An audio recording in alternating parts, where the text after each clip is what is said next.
First thing first, I hope everyone is keeping safe as as the world battles coronavirus.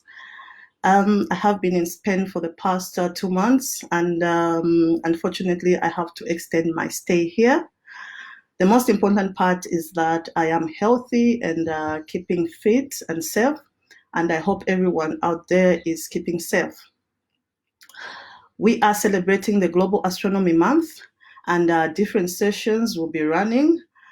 In this session, I'm going to highlight integrated science, bridging Africa, and inspiring the future.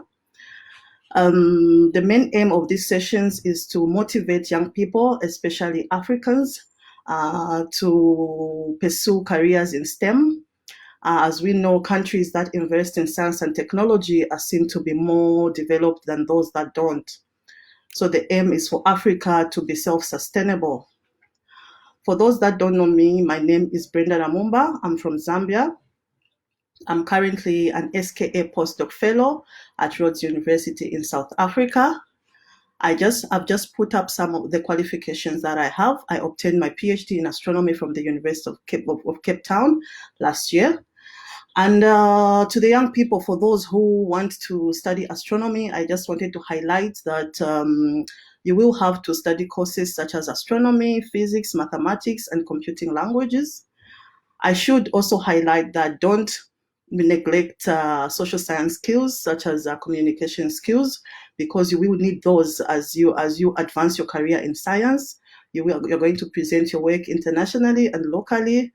You're going to write your thesis, and you will also have to publish papers. So for those at secondary school, don't only focus on science subjects. So the way I have structured this live is in such a way that I'm trying to answer some of the questions or comments that I get when I tell people that I'm an astronomer, I'm a young scientist, and I hope from these questions that I'm going to answer, someone out there will be motivated and will be encouraged to actually pursue a career in STEM. The first thing that I want to address, how do people actually consider scientists in your community? When I tell people that I'm an astronomer, the first question or the first comment that I get are that, do you even have a life outside astronomy? Are you one of those people who are always solving difficult equations? You must be so boring, antisocial, and so on and so forth. I used to also think like that before I pursued my career, before I did my postgraduate studies and so on and so forth. Now, when I'm talking to young people, I always tell them that science, there is more to science than just calculations and solving difficult equations. For me, science rocks. Being a scientist, you're going to have fun. You're going to travel to different countries, meaning that you're going to make friends from all over the world. Your life will be fulfilled. You're going to have a broader view on how you perceive life. You are going to learn about different cultures, and you're going to also make lifetime memories. In 2016, when I went to the Netherlands for a research visit, I actually learned how to ride a bicycle. You see, those are lifetime, for me, that was a lifetime achievement, and I treasure that memory. I don't think I would have learned how to ride a bicycle if I was in Zambia. So to the young people, there is more to science than just equations, and I would urge you to actually join us, and you will enjoy your life. The other thing that I wanted to address, when we talk of science, most of the time we are not only talking of science, but we are talking of STEM. And STEM stands for science, technology, engineering, and mathematics. As I said earlier on, countries that have invested in science and technology are more developed than those that don't. That's why we are trying to advocate for the need for Africa to actually put in much effort and fund science and technology.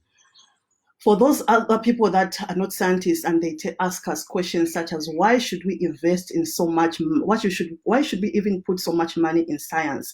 What does it benefit for our day-to-day lives? You will be surprised, but not really surprised, because our lives depend on science and technology. You and me are using a laptop, you are using internet right now. This is because of modern electronics. I flew from Cape Town to Spain. That was possible because of modern technology. It wasn't going to be possible, or it was going to be difficult if it wasn't for modern technology. There are other people who love cars. They are always buying the latest model that comes out. Those small features that you enjoy that they actually include in a new model are actually due to science and technology. So it's not only us scientists who are benefiting, but science and technology actually benefits each and every person in community. We are celebrating the Global Astronomy Month, and it is just important that I also talk up more on astronomy because I'm an astronomer, and I hope out there are other Africans young Africans who want to be astronomers. The first question I want to address when about being an astronomer, when I tell people that I do astronomy, the first question they ask me is, when are you going to space? Do you do astrology? So those are the questions that I get, and I just want to highlight the difference between astronomy, astrology, and an astronaut. Astronomy is based on scientific methods. It's the study of celestial bodies, such as the stars, the galaxies, and so on and so forth. When we talk of astrology, astrology is mostly based on prediction. It is based on how the positions of stars affect our personality and future events. Astrology is not a science. You have heard people saying when someone is born, when this star is out, then those people will become kings. That is astrology. Coming to astronaut, most people want to be astronauts. An astronaut is a person who travels in spacecraft that leave the outer space. The most interesting part about an astronaut is that an astronomer, an engineer, a chemist, a biologist, all those people can become astronauts. You are trained to become an astronaut, but you don't have to get like a PhD in astronomy. So I am an astronomer, and unfortunately or fortunately, I don't want to be an astronaut. So the other question that I get most of the time from young people or people I meet in society is that why and when did you actually decide to become an astronomer? Did you just choose to? Are you one of those people who started when they were young that I want to do astronomy until they grew up? The answer is no. But before I answer that question, I just want to put up this picture here of these beautiful young girls who one is looking through the telescope and others are just waiting to actually look through the telescope. When I saw this picture, I was really amazed. The faces of these young girls, you can see the eagerness to learn, curiosity, and also the excitement. And I believe the experience that these girls had on this day will have a very big impact, not only on how they consider science, but also how they consider education. This is why it is important for us to have outreach and teach young girls or teach young people on the importance of science and technology. I wasn't lucky enough to see through the telescope when I was young, but my journey, my dream to become an astronomer started way back in 2009. In this year, I attended my first ever academic conference known as the IOHY Cinder Workshop in Zambia. It was held in Livingstone, Zambia. It was a very big conference, and it brought together experts in space science and astronomy. One important thing, the first thing that actually touched me at that workshop was that it was the first time I came into contact with my age groups who were actually doing their postgraduate studies in astronomy or space science. The only PhD people I had known at that time were my lecturers. Even people who had done masters, I had never had contact with friends, my age groups who were doing space science or who were doing masters and PhD. So for me, that was a very big thing because I started looking at things differently. I thought, wow, there is more to actually just getting a BSc in physics or in any other subject. You can actually pursue postgraduate studies. And these young people, my age mates, are actually doing it. The other interesting thing was listening to the talks and presentations, as also interacting with the experts, made me realize how much we can actually learn about the universe. Us on Earth are just a tiny fraction of what is out there. And learning about astronomy actually humbles you as a person. You begin to understand that we are not alone. There are more other beautiful things out there. It was also the first time that I looked through a telescope like the other girl, like the picture of the girl that I showed. And Definitely, my face was also like, wow. Unfortunately, I don't have a picture. I didn't have a camera at that time. So I guess someone else took a picture and they have it. But all the same, it was the first time that I looked through the telescope and I said, this is what I wanted to do. And the rest is history. Here I am now enjoying my career as a young scientist, as an astronomer, and I'm really enjoying research. The other thing that I want to highlight on this slide, especially to young Africans, is that yes, I was excited that I wanted to be an astronomer, but there was another thing that I had to address, and that was funding. I couldn't fund myself for postgraduate studies because my parents could not afford. I was just, even at the University of Zambia, I was funded by the government. So I had to start applying for scholarship. That's another job. And you need patience. I'll tell you that you need also commitment. I didn't get my first scholarship and I almost gave up. But I believe my dream and my desire to do my postgraduate studies outweighed the difficulties that I was having when applying for scholarships. And unfortunate enough, in 2012, I got a scholarship to pursue my postgraduate studies in astrophysics and space science at the University of Zambia. And I've never looked back. As I said earlier on, I am happy and enjoying my life as a young astronomer. So what do I do? So I find some people ask me, do you study everything in the universe? Do you study stars? Do you study galaxies? Do you also study general relativity and so on and so forth? The answer is no. When you want to pursue your postgraduate studies in astronomy, you have to narrow it down to something you are interested in. For instance, there are people who are interested in stars and they do stellar astronomy. Other people like me are interested in galaxies. We have people who do theory, they cosmologists, they are also doing the theoretical part. So you have to decide really what interests you.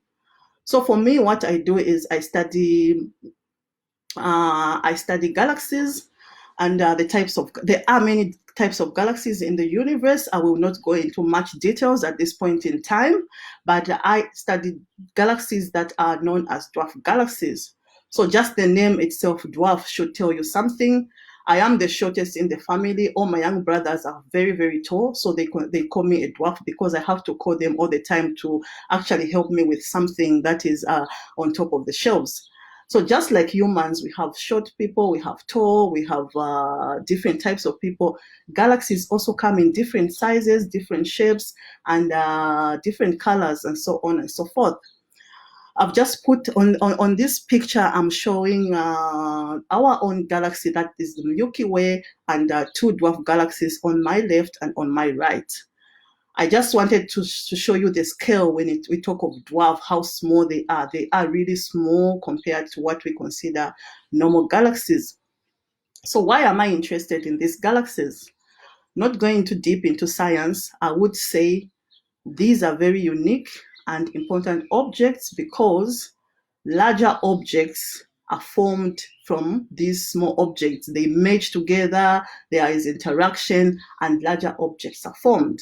So for us to be able to understand the larger objects and also to understand the universe in general, we need to understand the initial point, these same small objects that actually combine to form larger objects. So this is why dwarf galaxies are unique and very important in the understanding of galaxy formation and evolution, and in turn understanding the universe in general. So I get questions such as, Brenda, how do you actually work? You are an astronomer, you are a researcher. Do you spend your time at the observatory observing? What is it that you do? And I just wanted to highlight some of my day-to-day activities as an astronomer. And I would say that, let me just bring up this. Okay. So 80 to 90% of my time, I'm on my desk. And I open my laptop and I start working. What do I mean by working? I do data reduction. I'm an observational radio astronomer, but I don't get to observe. We have operators that do the observations, and we just get the data when the observations are done. So I do the data reduction, then I analyze my results and write reports. So that's what I do most of the time on my desk. I also attend meetings with my research groups and so on and so forth. But there are other activities that I do as well. I do outreach. I present my work to young students and also to the public. You also have to understand that we are funded, we are employed, so we have to actually present our research progress to our employees and so on and so employers and so on and so forth. We also get to visit telescopes even if we don't observe. For people who do optical astronomy, I have friends who go to Sutherland in South Africa for 1 week. They do the observations. But on my part, I haven't done the observations in radio. You will attend a lot of international conferences because you have to collaborate and people have to know what you are doing. So you are going to present at international conferences and so on and so forth. So basically, this is what I do most of the time. And 90% of my work, of my time, I'm actually on the laptop and on my desk. I am a researcher, a young researcher, but it doesn't mean every person who has a PhD in astronomy ends up being a researcher in astronomy. There are other things that you can actually do. And I've just put up this slide to just guide you on some of the careers you can actually go into if you have a PhD in astronomy. You can become an astronaut, a researcher, a professor in academic. I have friends who have finished their PhD in astronomy and now they are in data science, they are in industry, and they are doing very, very well. Outreach. I think Tana will be giving a talk on the 25th of March. She does a lot of outreach. And for those who are interested in outreach, I would urge you to actually tune in as she will be giving the live presentation. I think it will be very interesting. You can also do a 100-degree turn and become an economist. All that is possible with a PhD in astronomy. Astronomy is an interdisciplinary subject. It gives you a lot of skills that you can use not only in astronomy, but in also other fields. So we are celebrating the Global Astronomy Month, and the focus is actually on Africa. So I want to actually highlight some of the development of astronomy in Africa and why Africa, regardless of being a scientist or anything else, should be excited about the development of astronomy in Africa. And on this slide, I actually explained that we have seen an increase in the development of astronomy in Africa, and this can be attributed to what we call the SKA project. So what's the SKA project? The SKA project is an initiative to build what will be the largest radio telescope in the world. The most interesting thing about this project is that it will be hosted by two countries, South Africa in Africa and Australia.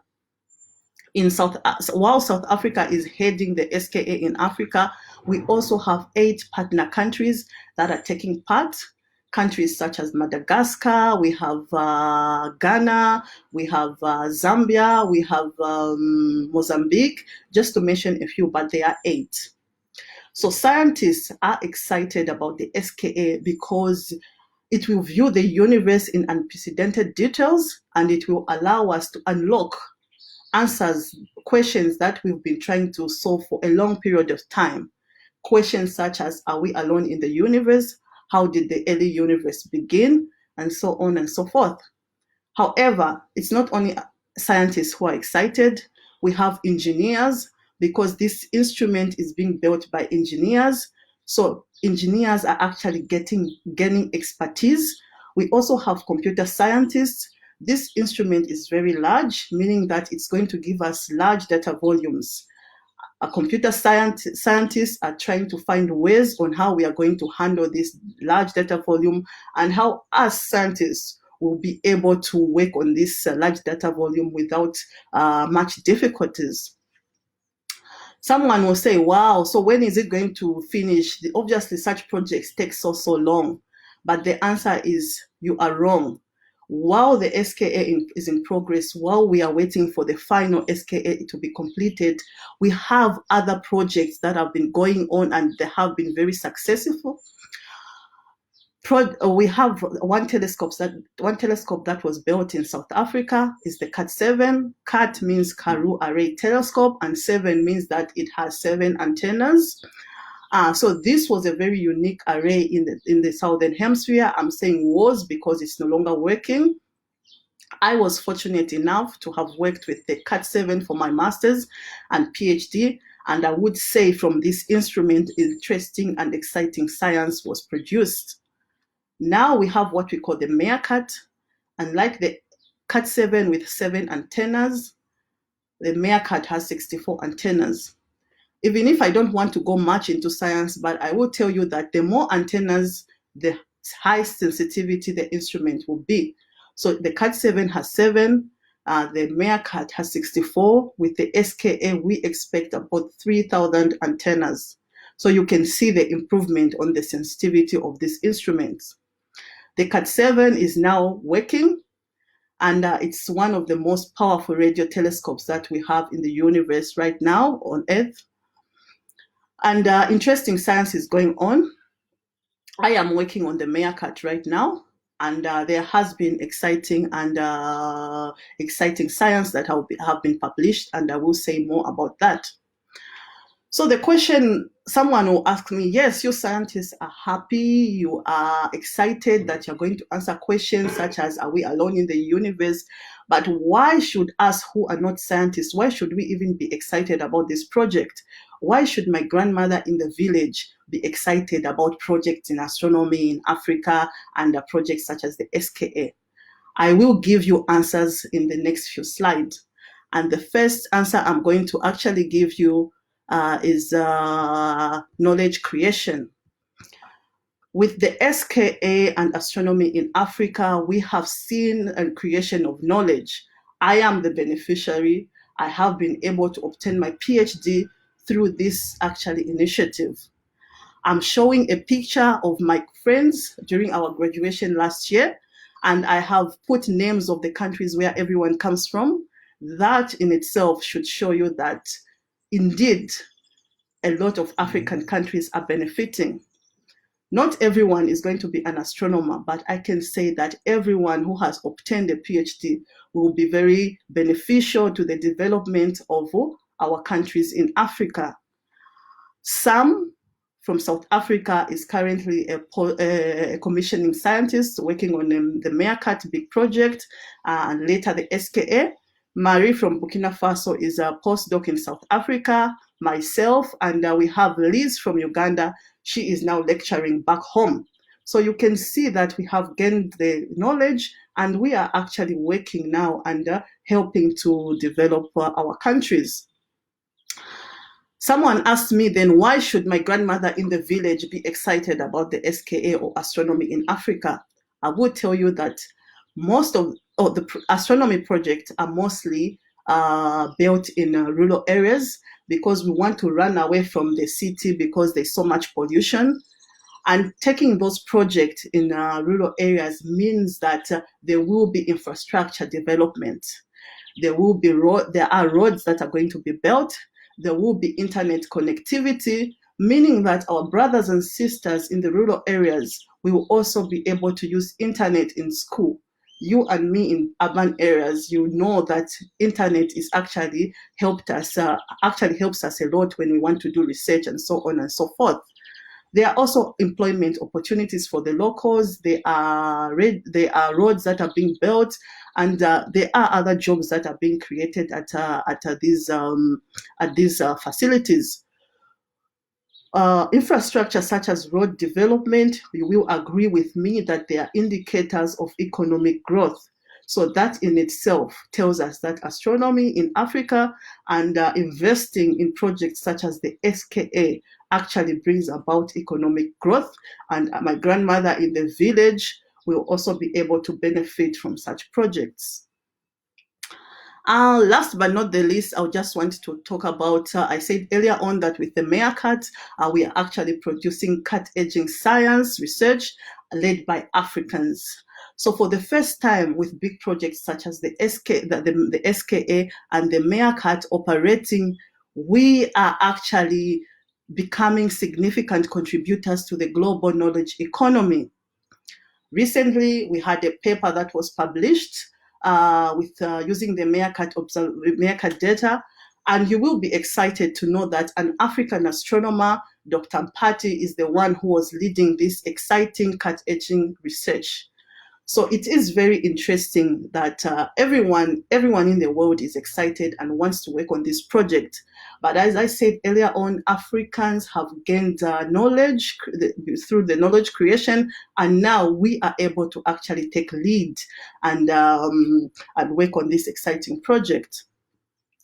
The other interesting thing that I would just want to show, which is outside astronomy, is that in South Africa, the Department of Trade, Industry and Cooperation has mandated the South African Radio Astronomy Observatory to actually lead in the production of ventilators as we fight coronavirus.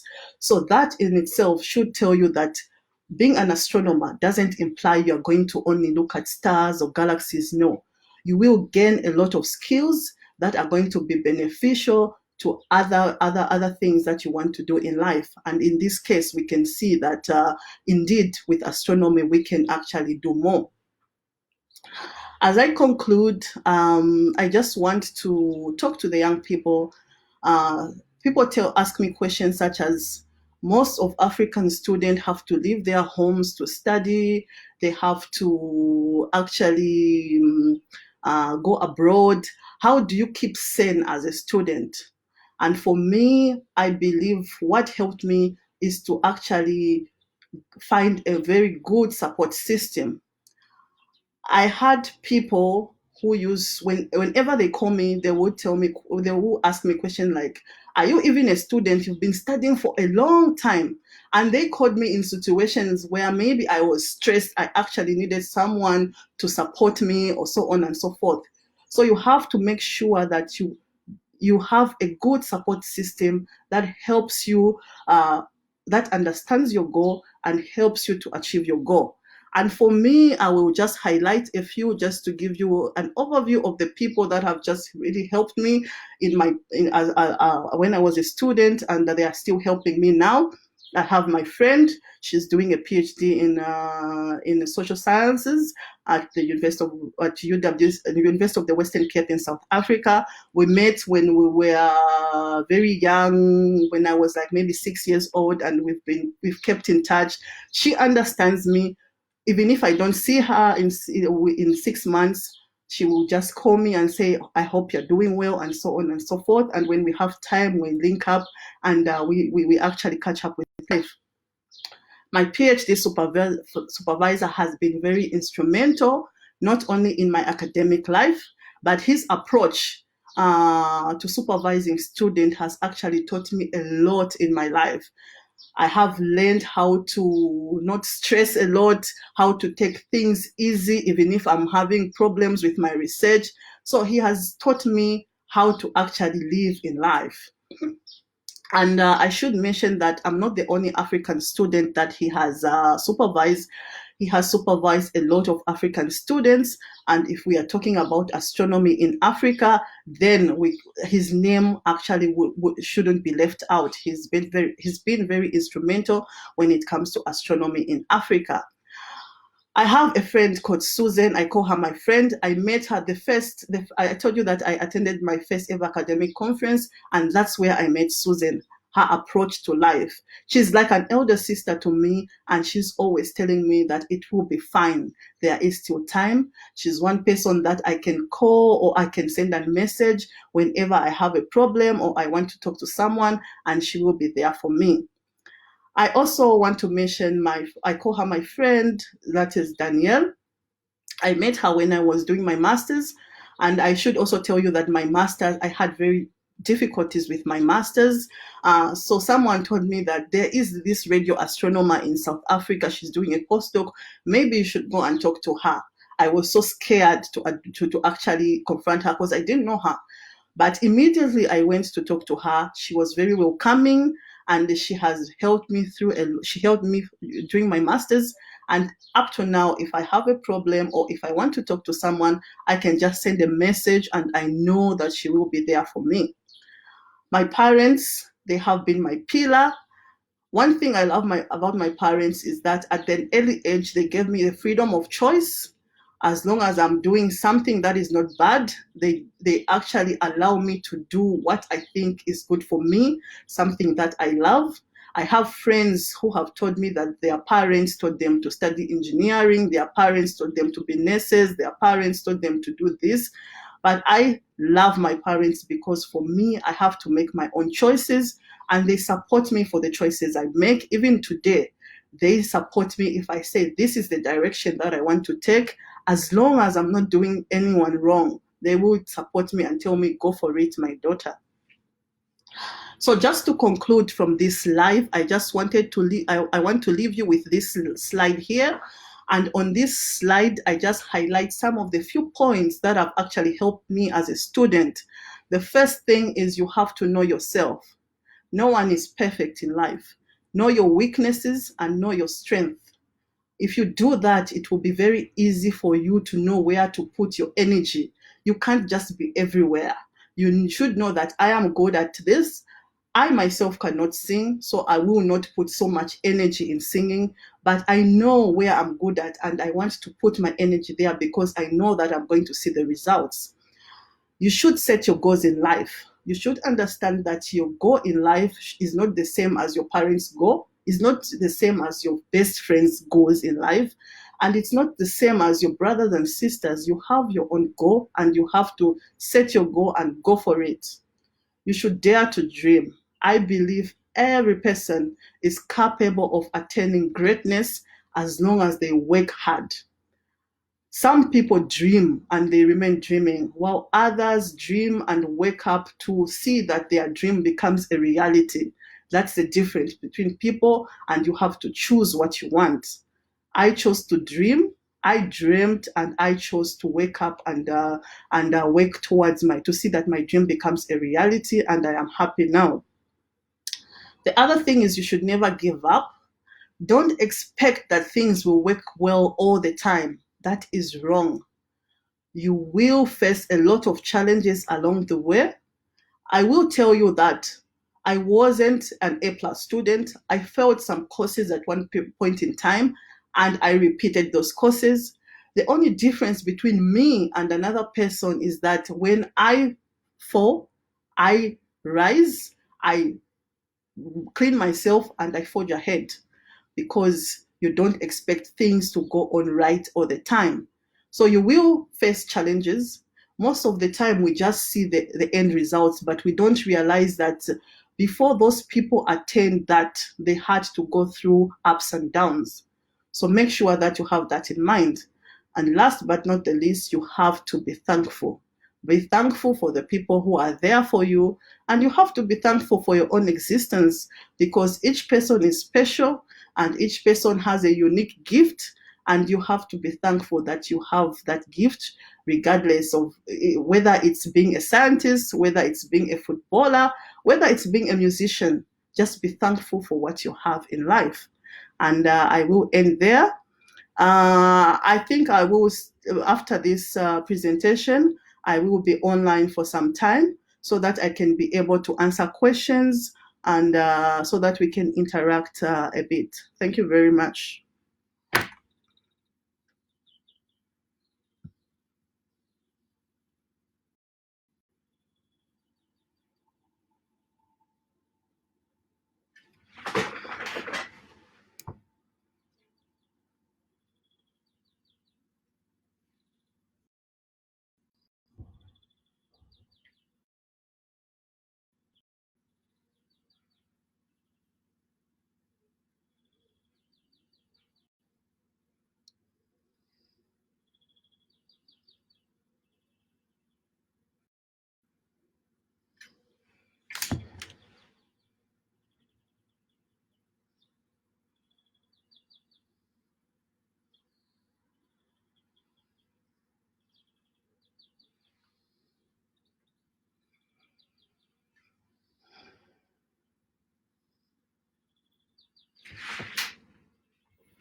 Okay, so the question from from Monica, and she's asking what the use of the Cat 7. When you do astronomy, you can observe objects at different wavelengths. There are some who observe objects at optical wavelength. The Cat 7 is a telescope that is used to study objects at radio wavelength. Yes.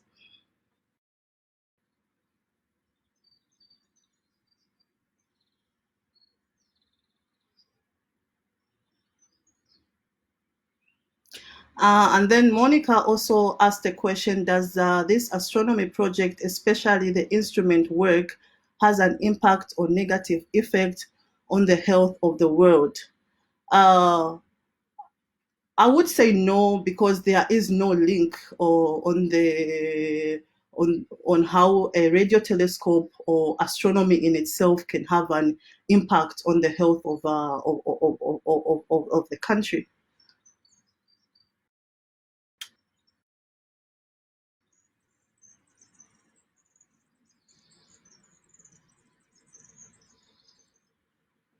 Aya is saying that how can we tackle COVID-19 with science in Africa, and considering our level of research is poor in Africa?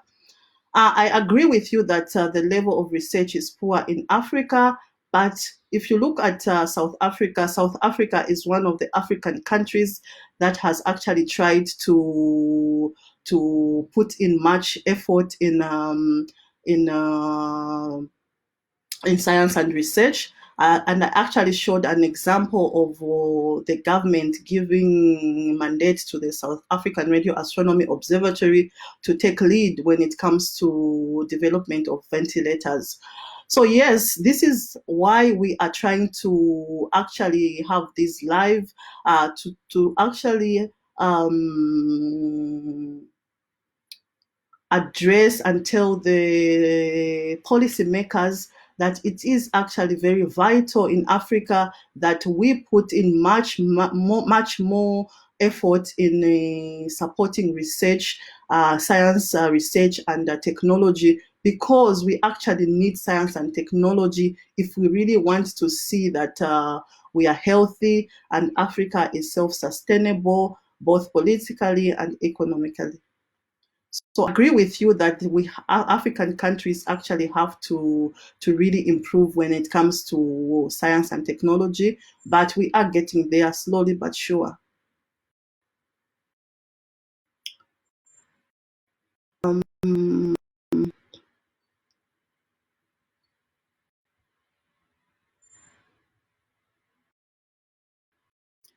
um, questions, if you can send it to us. Okay.